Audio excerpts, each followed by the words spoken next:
Olá, esse é um trabalho para a disciplina de Cálculo 1 sobre os sólidos de revolução, feito pelas alunas Luana Prussac, Maria Eduarda e Nicole. Em resumo, vamos falar sobre a formação dos sólidos de revolução, sobre o cálculo de volume através dos discos e do método das cascas cilíndricas, aplicando os conhecimentos de cálculo e sobre como a gente vê os sólidos de revolução no nosso dia a dia. O sólido de revolução, ele é gerado através da rotação de uma função através do eixo x ou do eixo y, formando assim um objeto tridimensional. Exemplos desses sólidos são bem conhecidos, como o cone ou o cilindro. Oiê, eu sou a Maria Eduarda e eu vou falar os conceitos fundamentais de funções, eixo de rotação e a ideia intuitiva de uma rotação de uma região plana. Bom, qual é a definição de uma função? Uma função é a relação entre dois conjuntos. Nele pode ser o domínio e a imagem. O domínio é o conjunto de valores de entrada e a imagem é o conjunto de valores de saída. Agora, as funções, elas têm diversos tipos, como as polinomiais, as quadráticas, trigonométricas, de seno, cosseno, dentre outros tipos. Agora, qual é o conceito de um eixo de rotação? Bom, os sólidos de revolução são objetos tridimensionais, formados pela rotação de uma curva bidimensional em um eixo fixo. Aí, nesse processo, a gente tem dois principais métodos para calcular o volume dos sólidos. Eles podem ser o método de disco e o método das cascas cilíndricas.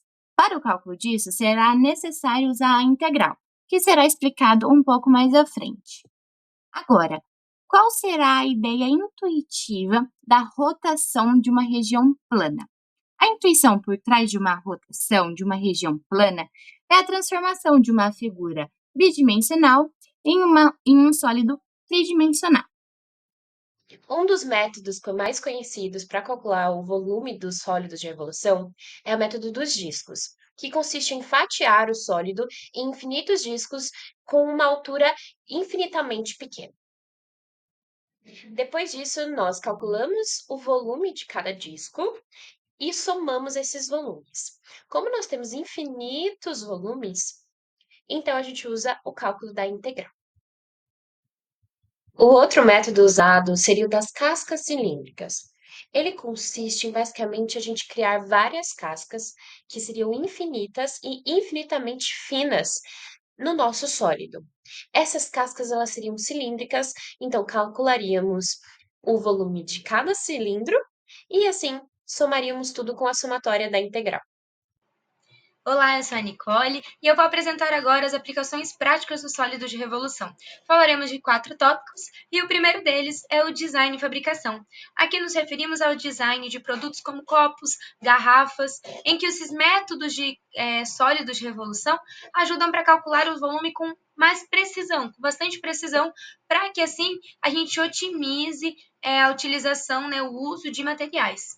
Além disso, temos na engenharia de estruturas, quando a gente trata de construção de pontes, de torres e principalmente de colunas cilíndricas, para fazer o cálculo com precisão também do quanto pode ser colocado de carga sobre essas estruturas, sobre essas construções.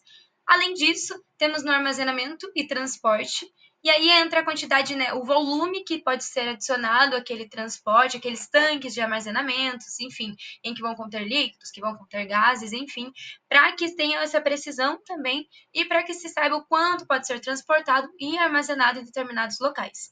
Por fim, temos a indústria alimentícia. Sei que já falamos do design, e fabricação de objetos e tudo mais, mas aqui falamos especificamente sobre as embalagens que são tão diversas e que respeitam cada uma a condição de cada um dos produtos que estão sendo oferecidos. Então, é uma parte muito importante em que utiliza muito esses sólidos de revolução para, assim, otimizar e evitar qualquer tipo de desperdício de materiais. Ficamos por aqui então, espero que tenham gostado. Muito obrigada.